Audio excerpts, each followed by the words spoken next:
Hi friends, இன்னைக்கு நம்மளுடைய topic என்னன்னு பாத்தீங்கன்னா ஒரு பிளான்ட்ல வந்து கேஸ் லீக் ஆயிடுச்சுன்னா நம்ம வந்து எப்படி ஐடென்டிஃபை பண்றதுங்கறத நம்ம இந்த வீடியோல பார்க்க போறோம். How to identify the gas leak in the plant. ரிஃபைனரியில் வந்து பார்த்தீங்கன்னா உங்களுக்கு வந்து கேஸ் லீக் வந்து அடிக்கடி நடக்கும். அதை வந்து எப்படி வந்து அவங்க வந்து ஐடென்டிஃபை பண்ணுவாங்க. ரெண்டாவது பார்த்தீங்கன்னா நம்ம வேலை பார்க்கும்போது அதில் கேஸ் வருதா இல்லையான்னு சொல்லிட்டு என்னென்ன மீட்டர்ஸ் வச்சு நம்ம வந்து செக் பண்ண போகிறோம். அது எல்லாம் தான் நம்ம இந்த வீடியோவில் பார்க்க போகிறோம். அதனால வீடியோ ஸ்கிப் பண்ணாமல் பாருங்க.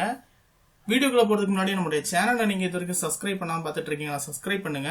பக்கத்துல கூடிய பெல் ஐக்கானை கிளிக் பண்ணுங்க. அப்பதான் நான் போடக்கூடிய வீடியோட நோட்டிபிகேஷன்ஸ் உங்களுக்கு வரும். ஓகேங்களா, நம்ம இப்போ வீடியோக்குள்ள போகலாம். ரிஃபைனரி எடுத்துக்கிட்டீங்கன்னு வைங்களா, அங்கே வந்து நிறைய மிக்சர் ஆஃப் கேசஸ் வந்து யூஸ் ஆகுங்க. அந்த மிக்சர் ஆஃப் கேசஸ் வந்து பார்த்தீங்கன்னா சில கேசஸ் வந்து ப்ரொடியூஸ் பண்ணுவோம், சில கேசஸ் வந்து நேச்சுரலாகவே கிடைக்கும். அந்த மாதிரி என்னென்ன கேசஸ் வந்து நம்ம வந்து ரிஃபைனரிக்குள்ள யூஸ் ஆகுறது சொல்லி நம்ம பார்க்கலாம். அந்த கேசஸ்ல வந்து முதல்ல இருக்கிறது பார்த்தீங்கன்னா சிங் கேஸ், அதாவது சிந்தட்டிக் கேஸ்ன்னு சொல்லுவோம். அப்புறம் வந்து natural gas, ammonia, chlorine, oxygen, carbon monoxide, carbon di oxide. ஓகேங்களா, இதெல்லாம் தான் பார்த்தீங்கன்னா உங்களுக்கு வந்து நார்மலா ஒரு ரிஃபைனரியில இருக்கக்கூடிய கேசஸ். இந்த சிங் கேஸ்ன்னு சொல்லக்கூடியது என்னன்னு பார்த்தீங்கன்னா இது வந்து ஒரு ஆர்டிஃபிஷியல் கேஸ். இது வந்து ஒரு ப்ராடக்ட் கூட ஒரு ப்ராசஸ் நடக்கும்போது அதில் வரக்கூடிய பை ப்ராடக்டா வந்து சிங் கேஸ் கிடைக்கும். சில கம்பெனிஸ்ல பார்த்தீங்கன்னா சிங் கேஸையே வந்து பார்த்தீங்கன்னா ப்ரொடியூஸ் பண்ணுவாங்க. இது வந்து பார்த்தீங்கன்னா ஒரு ஆல்டர்னேட் ஃபியூவல். இது வந்து பாய்லரை வந்து ரன் பண்றதுக்கு, ஒரு கேஸ் டர்பைன் வந்து ரன் பண்றதுக்கு இந்த சிங் கேஸ் வந்து யூஸ் ஆகும். இந்த கேஸ்ல என்ன இருக்கும் பார்த்தீங்கன்னா மிக்சர் ஆஃப் கேசஸ். இதுல வந்து சிஓவும் இருக்கும், ஹைட்ரஜன் சல்ஃபைடும் இருக்கும், மீத்தேனும் இருக்கும். ஓகேங்களா, அதனால இது வந்து பாத்தீங்கன்னா ஒரு மிக்சர் ஆஃப் கேசஸ். இந்த கேசஸும் ஒரு அசாடஸான கேசஸ். ஓகேங்களா, அதுக்கப்புறம் பாத்தீங்கன்னா நேச்சுரல் கேஸ். நேச்சுரலா நம்மளுக்கு கிடைக்கக்கூடிய கேஸ் தான் வந்து பாத்தீங்கன்னா நேச்சுரல் கேஸ். இதுல என்ன கண்டென்ட் அதிகமா இருக்கும்னு பாத்தீங்கன்னா மீத்தேன் தான். இந்த மீத்தேன் கேஸ்ல வந்து தான் உங்களுக்கு வந்து H2Sம் அதிகமா இருக்கும். அப்புறம் பாத்தீங்கன்னா அமோனியா. இந்த அமோனியான்னு சொல்றது வந்து இந்த பெட்கோக் ஏரியால வந்து உங்களுக்கு அதிகமா இருக்கும். அந்த ஏரியால இந்த அமோனியா வந்து வரும். அதுக்கப்புறம் பாத்தீங்கன்னா உங்களுக்கு HRSG இருக்கு பாத்தீங்களா, அதுல வந்து பாத்தீங்கன்னா உங்களுக்கு ஃப்ளூ கேஸ் வந்து லாஸ்டா போகும்போது பாத்தீங்கன்னா ஒரு கேட்லிஸ் வச்சிருப்பாங்க. என்னன்னா அதை வந்து ஃபில்ட்ரேஷன் பண்ணி உங்களுக்கு வந்து அந்த ஃப்ளூ கேஸை வந்து ஸ்டாக் வெளியே விடுவாங்க. அந்த இடத்துல வந்து உங்களுக்கு வந்து அமோனியா ஸ்ப்ரே பண்ணுவாங்க. ஓகேங்களா, பாய்லருக்குள்ள அதுக்கு வந்து அமோனியா ஸ்கிட் இருக்கும். அந்த இடத்துல வந்து அமோனியா லீக் ஆகிறதுக்கான சான்சஸ் நிறைய உண்டு. அது போக பாத்தீங்கன்னா பெட்கோக்கு பிளஸ் அந்த டீகோக்கர் யூனிட்லயும் உங்களுக்கு வந்து அமோனியா வந்து அதிகமா இருக்கும். அப்புறம் குளோரின் கேஸ் வந்து பாத்தீங்கன்னா நம்ம வந்து வாட்டர் இருக்கு பாத்தீங்களா, வாட்டர்ல வந்து ரா வாட்டர்ல வந்து குளோரினேஷன் பண்ணுவோம். அந்த டைம் வந்து நம்ம வந்து கேசஸ் குளோரினை யூஸ் பண்ணுவோம். ஓகேங்களா, அப்புறம் ஆக்சிஜன். இதெல்லாம் பாத்தீங்கன்னா ஒரு அசாடஸான கெமிக்கல். ஆனா ஆக்சிஜன் வந்து நம்ம சுவாசிக்கிறதுக்கு தேவையான கெமிக்கல் தானே. இது எப்படி ஒரு அசாடஸ் கெமிக்கல் லிஸ்ட்ல வந்து வந்துச்சுன்னு சொல்லி பாத்தீங்கன்னா ஆக்சிஜன் வந்து கம்மியா இருக்கும். அது வந்து பாத்தீங்கன்னா ஆக்சிஜன் டிஃபிஷியன்சி என்விரான்மெண்ட்னு சொல்லுவோம். அதே மாதிரி ஆக்சிஜன் அதிகமா இருந்தாலும் நம்மளுக்கு வந்து பாதிப்பு. அது வந்து என்ன பண்ணுவோம்னு பாத்தீங்கன்னா ஆக்சிஜன் என்ரிச்மெண்ட் சொல்லுவோம். இந்த ஆக்சிஜன் என்ரிச்மெண்ட் இருக்கிறதுனால என்ன ஆகும் பாத்தீங்கன்னா நம்மள ஆக்சிஜனை வந்து அதிகமா வந்து சுவாசிக்கும் போது நம்முடைய மூளையில வந்து என்ன பண்ணுவோம்னா அது வந்து செயலிழக்க வச்சிரும். அப்ப நம்மள அறியாமலே நம்ம வந்து சிரிக்க ஆரம்பிச்சுட்டு நம்ம வந்து ஒவ்வொன்றா வந்து மாத்தி செய்ய ஆரம்பிப்போம். இதனாலதான் பாத்தீங்கன்னா ஒரு ஆக்சிஜன் லைன்ல இருந்து வேலை பார்க்கும் போது 2 பேர் சேர்ந்து போவாங்க. அவங்க வந்து அதுக்குள்ள மீட்டர் வச்சிருப்பாங்க. அந்த ஆக்சிஜன் என்ரிச்மெண்ட் சரௌண்டிங்குள்ள போறாங்கனாலே அவங்களுடைய ஆக்டிவிட்டிஸ் வந்து மாறிடுச்சுன்னா வெளியில இருந்து ஒருத்தர் வந்து அவங்கள வந்து நோட்டீஸ் பண்ணிட்டே இருப்பாங்க. மாறிச்சுன்னா உடனே வந்து அவங்கள மாத்தி விட்டுட்டு அவங்களுக்கு வந்து தேவையான ஃபர்ஸ்ட் எய்ட் வந்து பண்ணிடுவாங்க. ஓகேங்களா, இதனால ஆக்சிஜனும் பாத்தீங்கன்னா ஒரு அசாடஸான கேஸ்ல தான் வரும். அப்புறம் வந்து கார்பன் மோனாக்சைடு வந்து ரிஃபைனர் வந்து நார்மலாவே இருக்கும். அதாவது இன்பர்ன் கம்பஷன்ல வரக்கூடிய கேஸ் வந்து பாத்தீங்கன்னா கார்பன் மோனாக்சைடு. இது வந்து சிங் கேஸ் யூஸ் பண்றோம்ல அதே மாதிரி தான் இதுவும் வந்து பை ப்ராடக்டா வந்து நிறைய ப்ராசஸிங்ல கிடைக்கும். இதையும் வந்து பாத்தீங்கன்னா உங்களுக்கு வந்து என்ன சொல்லுவாங்க, டர்பைன் கேஸ் டர்பைன் அப்படி இல்லைன்னா பாய்லர்ல வந்து ஃபயர் பண்றதுக்கு வந்து யூஸ் பண்ணுவாங்க. அப்புறம் கார்பன் டை ஆக்சைடு உங்க எல்லாருக்குமே தெரியும், CO2. அதுவும் வந்து பாத்தீங்கன்னா உங்களுக்கு ரிஃபைனரில் இருக்கக்கூடிய ஒரு அசாடஸான ஒரு கேஸ். இந்த அசாடஸான கேஸ் இருக்கு பாத்தீங்களா, இந்த அசாடஸான கேஸ்ல வந்து என்னது அதிகமா இருக்குன்னு பாத்தீங்கன்னா H2Sங்கிற ஒரு கண்டென்ட், அதாவது ஹைட்ரஜன் சல்ஃபைடுன்னு சொல்லுவோம். இந்த ஹைட்ரஜன் சல்ஃபைடு தான் வந்து பாத்தீங்கன்னா ரொம்ப ரொம்ப ரொம்ப ரொம்ப அசாடஸான ஒரு கெமிக்கல். ஓகேங்களா, இந்த அசாடஸான கெமிக்கல்ல வந்து பாத்தீங்கன்னா நம்ம வந்து எப்படி ஹேண்டில் பண்றது, இதை எப்படி ஐடென்டிஃபை பண்றதுங்கிறத நம்ம பார்க்கலாம். இதான் ஒரு பைப் லைனு. இந்த பைப் லைன்ல வந்து பாத்தீங்கன்னா எல்லோ கலர் அடிச்சிருக்காங்க. அப்படின்னா இது வந்து ஒரு நேச்சுரல் கேஸ் வந்து இது வழியா வந்து டிராவல் ஆகி போயிட்டு இருக்கு. ஓகேங்களா, இது வந்து பாத்தீங்கன்னா ஒரு நார்மலான என்விரான்மெண்டல். இந்த என்விரான்மெண்டல்ல வந்து பாத்தீங்கன்னா சடனா வந்து கேஸ் லீக் ஆகுது. இப்போ பிளான்ஜஸ் வழியாகவும் ஆகலாம், இல்லைன்னா ஒரு டியூப் வந்து அந்த பைப் வந்து பஞ்சர் ஆகி உங்களுக்கு ஆகலாம், இல்லைன்னா இன்ஸ்ட்ருமெண்டேஷனுக்கு போகக்கூடிய டியூப் வந்து பஞ்சர் ஆகலாம். இந்த மாதிரி வந்து எந்த வழியில வேணாலும் உங்களுக்கு வந்து கேஸ் லீக் வந்து எக்ஸ்போசர் ஆகுதுக்கான வாய்ப்புகள் வந்து இங்க அதிகமா இருக்கும். அந்த இடத்துல வந்து இந்த கேஸ் வந்து போயிடுச்சுன்னு சொல்றது வந்து லீக் ஆகுதுங்கிறத வந்து எப்படி கண்டுபிடிப்பாங்கன்னு பாத்தீங்கன்னா இந்த இருக்கு பாத்தீங்களா கேஸ் மானிட்டர், இந்த கேஸ் மானிட்டரை வந்து இன்ஸ்டால் பண்ணி வச்சுருப்பாங்க. ஒரு இது வந்து பார்த்திங்கன்னா ஒரு சரௌண்டிங் ஒரு ஒரு ஒரு 10 மீட்டருக்கு வந்து இதை வந்து உங்களுக்கு வந்து ரேடியஸ் இருக்கும். அதில் வரக்கூடிய கேஸ் வந்து ஸ்னிஃபிங் பண்ணி உங்களுக்கு வந்து அலாரம் வந்து ரைஸ் பண்ணும். ஓகேங்களா, இதுதான் வந்து பார்த்தீங்கன்னா உங்களுக்கு வந்து ஒரு கேஸ் மானிட்டரிங் டிவைஸ். இது ஆட்டோவாக இருக்கும். இதை வந்து எனேபிள் பண்ணி வச்சுருப்பாங்க. எனேபிள் பண்ணி வைக்கும்போது பார்த்தீங்கன்னா இதில் இந்த சரௌண்டிங்கில் வந்து இந்த இருக்குது பார்த்தீங்களா, கேபிள் ட்ரை போகுது பார்த்தீங்களா, இந்த இடத்துல வந்து ஃபிக்ஸ் பண்ணியிருப்பாங்க. அதே மாதிரி பார்த்தீங்கன்னா அதோடைய ரேடியஸ் தகுந்த மாதிரி எவ்வளோ ரேடியஸ் இருக்கோ அதுக்கு அடுத்தது வந்து அடுத்த ஒரு டிவைஸை வந்து ஃபிக்ஸ் பண்ணியிருப்பாங்க. இதெல்லாம் தான் பார்த்தீங்கன்னா உங்களுக்கு வந்து மெயினாக வந்து சென்ஸ் பண்ணக்கூடியது. அப்புறம் வந்து பார்த்தீங்கன்னா உங்களுக்கு வந்து கேஸ் வந்து லீக் வந்து எக்ஸ்போஷர் ஆகிடுச்சு. அப்போ வந்து நம்ம என்ன பண்ணுவோம்னு பார்த்தீங்கன்னா உங்களுடைய அந்த கேஸ் மானிட்டரிங் வந்து ஆட்டோமேட்டிக்கலாக வந்து சென்ஸ் ஆகும். இந்த ஆட்டோமேட்டிக்கலாக சென்ஸ் ஆனவுடனே நம்மளுக்கு வந்து இதை வந்து எப்படியாவது வந்து தடுக்கணும். அப்படி இல்லைன்னா வந்து பார்த்தீங்கன்னா கேஸ் வந்து ஃபுல்லாக வந்து பிளான்ட் ஃபுல்லாகவே வந்து பரவிடுச்சுன்னா உங்களுக்கு ஏதாவது ஒரு இடத்துல மெயின்டெனன்ஸ் நடக்கும்போது ஸ்பார்க் இருந்ததுன்னா கூட உங்களுக்கு வந்து தீ பிடிச்சி பெரிய வந்து ஆக்சிடென்ட் அதாவது உருவாதுக்கு வாய்ப்புகள் இருக்கும். அந்த டைமில் என்ன ஆகும்னு பார்த்தீங்கன்னா ஃபர்ஸ்ட் இந்த மாதிரி கேஸ் வந்து எக்ஸ்போஷர் ஆச்சுன்னா இந்த இருக்கக்கூடிய அந்த நம்மளுடைய கேஸ் மானிட்டர் வந்து பார்த்தீங்கன்னா உங்களுக்கு வந்து இதை சென்ஸ் பண்ணி அலாரம் ரைஸ் பண்ணும். அலாரம் ரைஸ் பண்ணதுக்கப்புறம் பார்த்தீங்கன்னா இது வந்து நேராக வந்து பார்த்தீங்கன்னா உங்களுக்கு வந்து டெலூஜ் வால்வ்னு சொல்லுவாங்க. இந்த டெலூஜ் வால்வ் வந்து ஆக்டிவேட் பண்ணும். இந்த டெலூஜ் வால்வ் வந்து நார்மலாக வந்து க்ளோஸ் கண்டிஷனில் இருக்கும். இதில் வந்து இந்த மீட்டரில் வந்து உங்களுக்கு வந்து ஆக்டிவேட் ஆனதுக்கப்புறம் பார்த்தீங்கன்னா டெலூஜ் வால்வ் வந்து ஆக்டிவேட் ஆகும். டெலூஜ் வால்வ் வந்து ஆக்டிவேட் ஆனோன்னா என்ன ஆகும்னு பார்த்தீங்கன்னா உங்களுக்கு வந்து இந்த மாதிரி ஃபயர் ஹைட்ரண்ட் இது வந்து பார்த்தீங்கன்னா எப்படின்னா உங்களுக்கு வந்து 360 டிகிரிக்கு வந்து உங்களுக்கு வந்து ரொட்டேட் ஆகும். அதை வந்து இந்த இருக்கு பார்த்தீங்களா, இதில் இந்த ஹேண்டில் வந்து நீங்கள் வந்து இதை ரிலீஸ் பண்ணிட்டு இதையும் ரிலீஸ் பண்ணிட்டீங்கன்னா உங்களுக்கு வந்து 360 டிகிரிக்கு வந்து இதை வந்து சுத்த முடியும். சுற்றி வந்து உங்களுக்கு வந்து எந்த இடத்துல அடிக்கணுமோ அடிச்சுப்பாங்க. ஆனால் இது வந்து நம்மளுக்கு ஆட்டோவாக நடக்கணும்னா என்ன பண்ணுவாங்கன்னு பார்த்தீங்கன்னா இது வந்து சென்ஸ் ஆகும். சென்ஸ் ஆகிட்டு பார்த்தீங்கன்னா உங்களுக்கு நேராக அந்த சிக்னல் வந்து உங்களுக்கு வந்து டெலிவரி சிஸ்டம் போகும். டெலிவரி சிஸ்டம் போயிட்டு டெலிவரி சிஸ்டம் ஆக்டிவேட் ஆகும். டெலிவரி சிஸ்டம் ஆக்டிவேட் ஆனதுக்கப்புறம் பார்த்தீங்கன்னா இதுக்கு வந்து ஆட்டோமேட்டிக்கலாக வந்து உங்களுக்கு வந்து வாட்டர் வந்து வர ஆரம்பிச்சிடும். வாட்டர் வர ஆரம்பிச்சிச்சுன்னா என்ன ஆகும்னு பார்த்தீங்கன்னா இதே மாதிரி பார்த்தீங்கன்னா 4 சைட்லேயும் உங்களுக்கு வந்து ஃபயர் ஹைட்ரண்ட் லைன் வந்து கொடுத்து வச்சுருப்பாங்க. அப்போ என்ன ஆகும், ஆட்டோமேட்டிக்கலாக வந்து உங்களுக்கு வந்து வாட்டர் வந்து ஸ்ப்ரே ஆக ஆரம்பிச்சிடும்.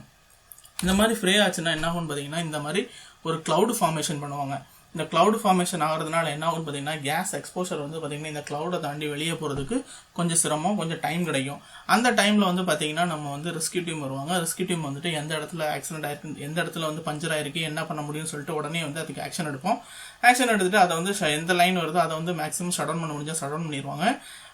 அதுக்கப்புறம் வந்து ஃபர்தராக வந்து அதுக்கு மெயின்டெனன்ஸ் எடுப்பாங்க. ஓகேங்களா, இப்படி தான் வந்து பார்த்தீங்கன்னா உங்களுக்கு வந்து இதில் வந்து கேஸ் வந்து ஐடென்டிஃபை பண்ணுறது. ஃபர்ஸ்ட் வந்து பார்த்தீங்கன்னா உங்களுக்கு வந்து இந்த மாதிரி ஒரு டிவைஸ் இருக்கும். இதுதான் வந்து உங்களுக்கு வந்து கேஸ் வந்து டிடெக்ட் பண்ணும். இந்த கேஸை டிடெக்ட் பண்ணி இதில் வந்து வரக்கூடிய சிக்னல் வந்து பார்த்தீங்கன்னா டெலிவரி சிஸ்டத்துக்கு போகும். இந்த டெலிவரி சிஸ்டம் வந்து ஆட்டோ வந்து ஆக்டிவேட் ஆகும். ஆக்டிவேட் ஆனதுக்கப்புறம் பார்த்தீங்கன்னா இந்த மாதிரி ஃபயர் ஹைட்ரண்ட் லைன் இருக்குது பார்த்தீங்களா, அந்த லைனில் வந்து பார்த்தீங்கன்னா உங்களுக்கு வந்து வாட்டர் வந்து ஸ்ப்ரே ஆரம்பிக்கும். இந்த மாதிரி ஹெட்டர் பார்த்தீங்கன்னா உங்களுக்கு வந்து 4 இடத்துலையும் சுற்றி வச்சுருப்பாங்க. ஒரு பெரிய ஒரு ஏரியான்னு வைங்களேன், இந்த இருக்குல்ல டேங்க் ஃபார்மு, இதில் வந்து பார்த்தீங்கன்னா ஒவ்வொரு டேங்க்லையும் பார்த்தீங்கன்னா ஸ்ப்ரிங்க்லர் கொடுத்துருப்பாங்க. அப்படி இல்லாத பட்சத்தில் இந்த ஃபயர் ஹைட்ரண்ட் வந்து 4 இடத்துலையும் சுற்றி வச்சுருப்பாங்க. ஓகேங்களா, இது வந்து என்ன ஆகும்னு பார்த்தீங்கன்னா இந்த மாதிரி இது வந்து பார்த்தீங்கன்னா மேனுவலாக அடிக்கிறாங்க. ஆனால் நம்மளுடைய சிஸ்டத்தில் வந்து பார்த்தீங்கன்னா இந்த மாதிரி 4 சைடில் இருந்து அடிக்கும்போது என்ன ஆகும்னு பார்த்தீங்கன்னா ஒரு வாட்டர் மிஸ்ட் வந்து உங்களுக்கு வந்து கிளவுட் மாதிரி ஃபார்ம் ஆயிரும். அப்போ அந்த இடத்துல வந்து பார்த்தீங்கன்னா உங்களுக்கு வந்து என்ன ஆகும்னா கேஸ் வந்து வெளியே போகாது. ரெண்டாவது பார்த்தீங்கன்னா இந்த வாட்டர் கூட கேஸ் வந்து மிக்ஸ் ஆகும்போது என்ன ஆகும் பார்த்தீங்கன்னா கண்டென்சேட் ஆயிரும். அதனாலேயும் உங்களுக்கு வந்து பார்த்தீங்கன்னா இந்த கேஸ் பரவுறதை வந்து நம்ம வந்து தடுக்க முடியும். டைல்யூட் ஆகி உங்களுக்கு வந்து கேஸ் வந்து போக ஆரம்பிச்சிடும். ஓகேங்களா, இதெல்லாம் வந்து பார்த்தீங்கன்னா ஒரு சேஃப்டி ப்ரிகாஷன்ஸு. சடனாக வந்து இதெல்லாம் தான் பண்ணுவாங்க. ரெண்டாவது வந்து பார்த்தீங்கன்னா அதை வந்து உடனே வந்து ஃபயர் ரெஸ்கியூ டீம் வந்துடும். அலாரம் ஆனாச்சுனாலே உங்களுக்கு வந்து டிசிஎஸில் வந்து அலாரம் போயிடும். உடனே எந்த இடத்துல வந்து அலாரம் இருக்குன்னு சொல்லிட்டு அவங்களுக்கு வந்து பாயிண்ட் காமிக்கும். அவங்க வந்து என்ன பண்ணுவாங்கன்னு பார்த்தீங்கன்னா அந்த லைனை வந்து டெம்பரரியாக ஷட் டவுன் பண்ண முடிஞ்சால் ஷட் டவுன் பண்ணிடுவாங்க. அப்புறம் வந்து ஃபீல்டில் இருக்கக்கூடியவங்கள்ட்ட இன்ஃபார்ம் பண்ணிவிட்டு அதை வந்து ஐசோலேட் பண்ண சொல்லுவாங்க. ஐசோலேட் பண்ணிவிட்டு அதோடைய ஆல்டர்னேட் பைபாஸ் லைன் இருந்தால் பைபாஸ் லைனை வந்து லைனில் எடுத்து ஸ்டார்ட் பண்ணுவாங்க. இதில் வந்து மெயின்டெனன்ஸ் வந்து ஆக்டிவிட்டிஸ் வந்து நடக்கும். ஓகேங்களா, இது வந்து ஆட்டோ சிஸ்டம். இதே வந்து இதில் வந்து பார்த்தீங்கன்னா கேஸ் மானிட்டரிங் சிஸ்டம் டிவைஸில் வந்து கேஸ் மானிட்டரிங் டிவைஸ் வந்து என்னெல்லாம் இருக்குன்னு பார்த்தீங்கன்னா இது வந்து நம்ம வந்து மேனுவலாக ஏஜிடி வந்து செக் பண்ணக்கூடிய கேஸ் மானிட்டரிங் சிஸ்டம். இந்த கேஸ் மானிட்டரில் வந்து பார்த்தீங்கன்னா உங்களுக்கு வந்து ஒரு பம்ப் இருக்கும். இந்த பம்ப் வந்து என்ன பண்ணும் பார்த்தீங்கன்னா உங்களுக்கு வந்து வெளியில் இருக்கக்கூடிய கேஸ் வந்து சக் பண்ணும். இதில் வந்து எக்ஸ்டென்ஷன் டியூப் கொடுத்துருப்பாங்க. அந்த டியூப்பை வந்து நம்ம வந்து எந்த இடத்துல போட்டோமோ அதில் இருக்கக்கூடிய கேஸை வந்து சக் பண்ணும். சக் பண்ணிவிட்டு உங்களுக்கு வந்து என்னென்ன வேல்யூஸ் இருக்குன்னு சொல்லி காமிக்கும். பொதுவாக வந்து O2 காமிக்கும், H2S, CO, LEL இந்த 4ஐயும் வந்து இந்த மீட்டர் வந்து காமிக்கும். இது வந்து பார்த்தீங்கன்னா portable gas monitoring meter with பம்போடு இருக்கக்கூடியது. இது வந்து பார்த்தீங்கன்னா டாக்ஸிக் கிளிப், மல்டி டாக்ஸிக் கிளிப்னு சொல்லுவாங்க, போர்ட்டபிள் டாக்ஸிக் கிளிப்னு சொல்லலாம். இது வந்து பார்த்தீங்கன்னா நம்ம யூஸ் பண்ணக்கூடிய கவரோலில் வச்சுட்டு போவோம். இது வந்து பார்த்தீங்கன்னா ஒவ்வொரு ஆளுகளுக்கும் தனித்தனியாக கொடுத்துருப்பாங்க. இதை வந்து கம்பல்சரி நம்ம வந்து வியர் பண்ணிட்டு தான் பிளான்ட்டுக்குள்ளே விசிட் பண்ணணும். இது வந்து பார்த்தீங்கன்னா குரோக்கான்னு சொல்லுவோம். இது வந்து பார்த்தீங்கன்னா என்ன ஆகும்னு பார்த்தீங்கன்னா சில டைம் ஷட்டவுன் எடுப்போம். ஷட்டவுன் எடுக்கும்போது அதில் கூடிய சேஃப்டியை வந்து நம்ம வந்து ஓவர் ரைட் பண்ணி வச்சுருப்போம். அதாவது அந்த லைனுக்கு பக்கத்தில் இருக்கக்கூடிய ஒரு சேஃப்டி சிஸ்டத்தை வந்து நம்ம வந்து ஓவர் ரைட் பண்ணியிருப்போம். அந்த ஓவர் ரைட் பண்ணும்போது பார்த்தீங்கன்னா அந்த சிஸ்டம் லைனில் இருக்காது. அதனால இந்த மாதிரி டிவைஸை வந்து பார்த்தீங்கன்னா நம்ம ஒர்க் பண்ணக்கூடிய இடத்துல வந்து சுற்றி 4 இடத்துலையும் வச்சுருப்போம். அதில் வந்து அது வந்து உங்களுக்கு வந்து ஏதாவது டாக்ஸிக் எக்ஸ்போஷர் ஆச்சுன்னா உங்களுக்கு வந்து அலாரம் அடிக்கும். இது வந்து ஒரு டைப்பு. இது குரோக்கானோடைய இன்னொரு டைப்பு. இது ஒரு டைப். ஓகேங்களா? இந்த மாதிரி பார்த்தீங்கன்னா கேஸ் மானிட்டரிங் டிவைஸ் வந்து தனித்தனியாக இருக்குது. அப்புறம் பார்த்தீங்கன்னா ஃபயர் ஹைட்ரண்டன்ட்ல வந்து பார்த்தீங்கன்னா ஃபர்ஸ்ட் வந்து டெலூஜ் வால்வு. இது வந்து ஆட்டோ சிஸ்டத்துக்கு வந்து யூஸ் பண்ணுறாங்க. அப்புறம் வந்து பார்த்தீங்கன்னா இந்த இருக்கு பார்த்தீங்களா, இதுதான் வந்து டெலூஜ் வால்வோட ஃபுல் சிஸ்டம். இந்த வால்வ் வந்து ஆக்டிவேட் பண்ணணும்னா இங்கே வந்து பார்த்தீங்கன்னா உங்களுக்கு வந்து ஒரு கண்ட்ரோல் டிவைஸ் இருக்கும். இந்த கண்ட்ரோல் டிவைஸுக்கு தான் உங்களுக்கு வந்து அந்த கேஸ் மானிட்டர் வந்து சென்ஸ் பண்ணி சிக்னல் அனுப்பும். அப்போ தான் இதில் இருக்கக்கூடிய உங்களுக்கு வந்துக்கூடிய பிளஞ்சரை வந்து இதை ஆக்டிவேட் பண்ணி வாட்டரை வந்து பார்த்திங்கன்னா உள்ளே விடும். இதில் வந்து ஆல்ரெடி கேர் வச்சு நம்ம வந்து லாக் பண்ணியிருப்போம். உங்களுக்கு ஒன்ஸ் வந்து சிக்னல் வந்ததுக்கப்புறம் பார்த்தீங்கன்னா ஏர் ஃபெயில் ஆயிரும். ஏர் வந்து ஃபெயில் ஆனோன்னு என்ன ஆகும்னு பார்த்தீங்கன்னா இதில் இருக்கக்கூடிய வாட்டர் வந்து பார்த்தீங்கன்னா அடுத்த இடத்துக்கு ட்ரான்ஸ்ஃபர் ஆகி போக ஆரம்பிச்சிடும். இது வந்து டெலூஜ் வால்வு. இது வந்து சிங்கிள் போல். இது வந்து டபுள் போல். இது வந்து இந்த 360 டிகிரிக்கு ஆட்டோவை நம்ம கொடுப்போம். இது மேனுவலாகவும் யூஸ் பண்ணலாம், ஆட்டோவாகவும் யூஸ் பண்ணுறதுக்கு 2 இதுக்கும் யூஸ் ஆகும். இது வந்து 360 டிகிரி வந்து ரொட்டேட் ஆகும். ஓகேங்களா? ரெண்டாவது வந்து பார்த்தீங்கன்னா ஒரு ஃப்ளாஞ்ச் இருக்குது. இந்த ஃப்ளாஞ்சில் வந்து ஒரு லீக் ஆகுதுன்னு வைங்களேன். நீங்கள் வந்து எப்படி வந்து இதை வந்து ஐடென்டிஃபை பண்ணுவீங்க? அதாவது இந்த வேலை வந்து ஸ்டார்ட் பண்ண போகிறீங்க. இந்த வேலை ஸ்டார்ட் பண்ண போகும்போது உங்களுக்கு வந்து லீக் இருக்கா இல்லையான்னு சொல்லிட்டு செக் பண்ணணும். அதுக்கு என்னென்ன பண்ணணும்னு பார்த்தீங்கன்னா நம்ம வந்து ஆல்வேஸ் இந்த மாதிரி பிளான்ட்டுக்குள்ளே என்ட்ரானாலே பார்த்தீங்கன்னா நம்ம வந்து என்ன பண்ணியிருப்போம்னா கேஸ் மானிட்டர் வந்து நம்ம வந்து வியர் பண்ணியிருப்போம். அப்புறம் வந்து பார்த்தீங்கன்னா இந்த மாதிரி கேஸ் மானிட்டர் இருக்குது பார்த்தீங்களா, இந்த போர்ட்டபிள் மானிட்டரிங் டிவைஸ். இந்த டிவைஸ் வச்சு பார்த்தீங்கன்னா இந்த ஃப்ளாஞ்சோடைய சர்ஃபேஸில் எல்லா இடத்துலையுமே வந்து நம்ம வந்து அந்த டியூபை வந்து செக் பண்ணுவோம். செக் பண்ணிவிட்டு அதில் கேஸ் இல்லைன்னு சொல்லி கன்ஃபார்ம் ஆனதுக்கப்புறம் தான் நம்ம வந்து அதை ஓப்பன் பண்ணுவோம். அதுக்கு முன்னாடி சில லைன்லலாம் பார்த்தீங்கன்னா உங்களுக்கு பர்மிட்லேயே மென்ஷன் பண்ணியிருப்பாங்க ஃபயர் ஹைட்ரண்ட் ஹோஸை வந்து பக்கத்தில் வச்சுருக்கணும்னு சொல்லியிருப்பாங்க. அந்த மாதிரி இடத்துல வந்து நம்ம வந்து ஃபயர் ஹைட்ரண்ட் ஹோஸை வந்து அது பக்கத்தில் வச்சுக்கிட்டு நம்ம வந்து ஒன்ஸ் வந்து கேஸ் டெஸ்ட் பண்ணணும். கேஸ் டெஸ்ட் பண்ணிவிட்டு அதில் லீக் இல்லாத பட்சத்தில் கீழே இருக்கக்கூடிய போல்ட்டை வந்து லூஸ் பண்ணுவோம். கீழே இருக்கக்கூடிய போல்ட்டை நம்ம லூஸ் பண்ணும்போது என்ன ஆகும்னு பார்த்தீங்கன்னா அதில் ஏதாவது டாக்ஸிக் கேஸ் இருந்தாலுமே பார்த்தீங்கன்னா உங்களுக்கு வந்து கீழே எக்ஸ்போஷர் ஆகும். அந்த டைம் நம்ம வந்து மானிட்டர் வந்து ஆனில் தான் இருக்கும். அப்போ உங்களுக்கு சடனாக அதை வந்து சக் பண்ணிவிட்டு கேஸ் இருந்துச்சுன்னா உங்களுக்கு வந்து அலாரம் வரும். அந்த டைம் என்ன பண்ணுவோம், நம்ம வந்து டைட் பண்ணிடுவோம். போல்ட்டை டைட் பண்ணிவிட்டு ஆப்ரேஷன் இன்ஃபார்ம் பண்ணோன்னா அவங்க வந்து பழையபடியும் அதை வந்து டீகண்டாமினேட் பண்ணுவாங்க. ஓகேங்களா? டீகண்டாமினேட் பண்ணிவிட்டு நம்மளுக்கு வந்து ஆக்சிஜன் வந்து லெவல் வந்து 0வாக இருக்கணும், CO லெவல் 0வாக இருக்கணும், அப்புறம் H2S லெவல் வந்து 0வாக இருக்கணும், LEL லெவல் வந்து 0வாக இருக்கணும். இந்த மாதிரி கண்டிஷன் வந்ததுக்கு அப்புறம் தான் நம்ம வந்து பார்த்தீங்கன்னா ஒரு பிளைண்டிங் டீபிளைண்டிங் ஆக்டிவிட்டிஸே பண்ணுவோம். இதில் வந்து LEL அதாவது லோ எக்ஸ்ப்ளோசிவ் லிமிட் வந்து அதிகமாக இருந்துச்சுன்னு வைங்களேன், பாக்கி எல்லாமே கம்மியாக இருக்குது. லோ எக்ஸ்ப்ளோசிவ் லிமிட் வந்து உங்களுக்கு 10 இருக்குதுன்னு பார்த்தோம்னா நம்ம வந்து அந்த இடத்துல வேலை பார்க்க மாட்டோம். ஏன்னு வைங்களேன், அந்த LEL வந்து இருக்கும்போது என்ன ஆகும்னா நார்மலாக உங்கள் கையில் இருக்கக்கூடிய ஸ்பேனர் வந்து ஸ்லிப் ஆகிடுச்சுன்னா ஃபயர் வந்து ஃபார்ம் ஆகும். எப்படின்னா கீழே விழும்போது பார்த்தீங்கன்னா அதில் ஸ்பார்க் வரும். அந்த ஸ்பார்க்கில் வந்து ஃபயர் கேட்ச் ஆகும். அதனால தான் பார்த்தீங்கன்னா ரிஃபைனரிக்குள்ளே வந்து நீங்கள் வேலை பார்க்கும்போது காம்படன்சி வந்து ரொம்ப அதிகமாக தேவைப்படுதுன்னு சொல்கிறாங்க. உங்களுடைய கையிலேருந்து பார்த்தீங்கன்னா ஒரு தடவை கூட உங்களுடைய ஸ்பேனர் வந்து ஸ்லிப் ஆகி கீழே விடக்கூடாது. அப்படி உங்களுக்கு வந்து ஸ்லிப் ஆயிரும்னு தெரிஞ்சுன்னா அதை வந்து நீங்கள் கையில் வந்து கெட்டி வச்சுருக்க சொல்லுவாங்க, கெட்டி வச்சுட்டு வேலை பார்க்க சொல்லுவாங்க. நான் சொல்கிறது எல்லாமே பார்த்தீங்கன்னா ஒரு கல்ஃப் கண்ட்ரீஸில் வந்து ஒரு சேஃப்டியான பிளானில் வந்து ஒர்க் பண்ணுறதுக்கான ஒர்க் மெத்தட் ஸ்டேட்மெண்ட் தான் சொல்லிகிட்டு இருக்கேன். நார்மலான பிளான்ல உள்ளது இல்லை. இது வந்து பார்த்தீங்கன்னா நிறைய இந்தியன் பிளான்ஸில் வந்து இந்த மாதிரிலாம் சேஃப்டி வந்து நம்ம வந்து யூஸ் பண்ணுறது, நம்ம வந்து ஃபாலோ பண்ணுறது கிடையாது. எல்லா சிஸ்டமும் வந்து பார்த்திங்கன்னா பக்காவாக அவங்க நம்ம கண்ட்ரிலையும் இருக்குது. ஆனால் நம்ம என்ன பண்ணுவோம்னு பார்த்தீங்கன்னா இதெல்லாம் வயலேட் பண்ணி தான் வேலை பார்த்துட்ருக்கோம். மேக்ஸிமம் வந்து கம்பெனியோட மேனேஜ்மெண்ட்ஸ் வந்து அதை வந்து கம்மி பண்ணணும்னு சொல்லிட்டு சேஃப்டிக்கு வந்து நல்ல பவர்ஸ் கொடுத்துருக்காங்க. இருந்தாலுமே வந்து பார்த்திங்கன்னா ஒரு சில டைமில் வந்து நம்ம வந்து இந்த மாதிரி தான் வயலேஷன் பண்ணி வேலை பார்த்துட்ருக்கோம். இதை வந்து 100% நம்ம வந்து நிப்பாட்டினா என்ன ஆகும்னு பார்த்தீங்கன்னா நம்மளுக்கு வந்து ஒரு ஹெல்த்தியான என்வரான்மெண்ட்லேருந்து உருவாகும். அதனால பார்த்தீங்கன்னா இனிமேல் நீங்கள் வேலை பார்க்கும்போது என்னென்ன சேஃப்டி ப்ரிகாஷன்ஸ் சொல்கிறாங்களோ அதை வந்து ஃபாலோ பண்ணுங்கள். அதை வந்து மேக்ஸிமம் வயலேஷன் பண்ணாதீங்க. வயலேஷன் பண்ணிங்கன்னா உங்களுக்கும் லாஸு, கம்பெனிக்கும் லாஸு. அதனால் பார்த்தீங்கன்னா மேக்ஸிமம் எல்லா சேஃப்டியும் நீங்கள் வந்து யூஸ் பண்ணுங்கள். ஓகேங்களா? ஓகே ஃப்ரெண்ட்ஸ், இந்த தகவல் வந்து உங்களுக்கு பயனுள்ளதாக இருக்குன்னு நினைக்கிறோம். மேலும் இது போன்ற தகவல்களுக்கு நம்முடைய சேனலை வந்து தொடர்ந்து பாருங்கள். நம்முடைய வீடியோஸ்க்கு வந்து லைக் பண்ணுங்கள், ஷேர் பண்ணுங்கள், கமெண்ட் பண்ணுங்கள். இது வரைக்கும் நம்முடைய சேனல் நீங்கள் சப்ஸ்கிரைப் பண்ணலன்னா சப்ஸ்கிரைப் பண்ணுங்கள். ஓகேங்களா?